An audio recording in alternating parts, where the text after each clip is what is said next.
Yeah,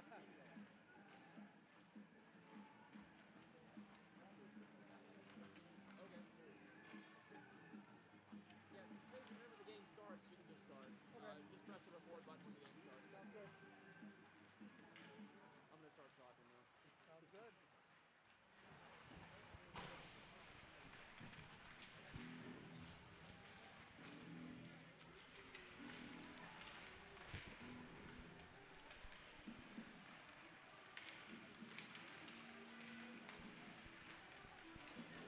Well, good evening and welcome to Cougar Puck Radio for the third time this season. I'm Matt Gajtka, and for the second time this season, live from the Southside Ice Arena in Byron Center, just off of 100th Street, where we're hoping for the same result as last time around, and, well, dare we dream of a game as good as what we saw this past Saturday between Grand Rapids Catholic Central and Rockford. Catholic Central rallied 4 separate times, including a couple of times in the third period, on separate goals from the Sova brothers. And then it was Nate Sova setting up Ryder Mulvey in overtime to win it 6-5. So far, if you like offense, you've liked what you've seen, certainly, from these first 2 games.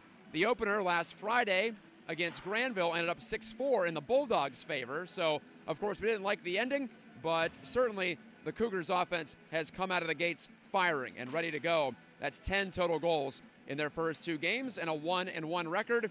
They have 2 points, tied for second in the Roo division very early. Maybe too early to talk about the standings, but just want to give you where they are currently situated as they take on an opponent for the first time outside their division.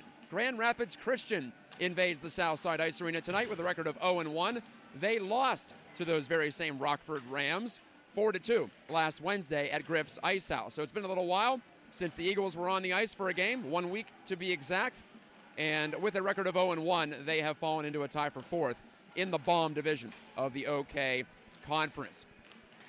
Mike Slobodnik coaches the Catholic Central Cougars, and I know that he's going to want better structure and probably better penalty killing as well from his team, but hard to really argue with the amount of tenacity that the Cougars have brought to the ice so far. They trailed 4-1 at Granville, made that a game as well in the third period of that game out at Griff's Georgetown.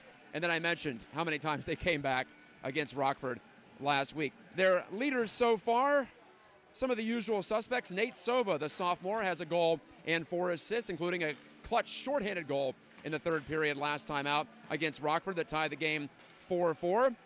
5 points in 2 games for the younger of the Sovas. And the elder of the Sovas, Gabe Sova, the senior, scored a power play goal with a couple of minutes left to force overtime on Saturday.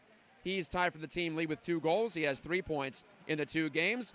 And a couple of other players with a couple of goals so far for the Cougars. Nolan Nemesek with his first 2 varsity goals against Rockford. And Grant Kuykendall, the senior, the power forward, has scored in each of the first 2 games, including a power play goal in game number 1. Looking at those special teams thus far, well, the power play has been great. 1 for 5 against Rockford, that clutch conversion in the dying moments, and then 2 for 3 against Granville, keeping them in that game against the Bulldogs.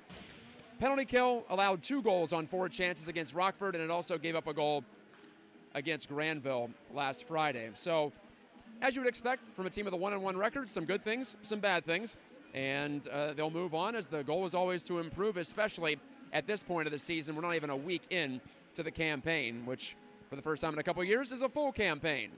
Or at least we hope that it's a full campaign and all the games get played. This is the first meeting between the Cougars and the Eagles since late 2019. In fact, it was nearly 2 years ago to the day, November 27th, at the Eagles Ice Center on the campus of Grand Rapids Christian High School.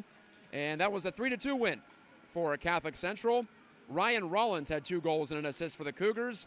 And one of the few players still active who played in that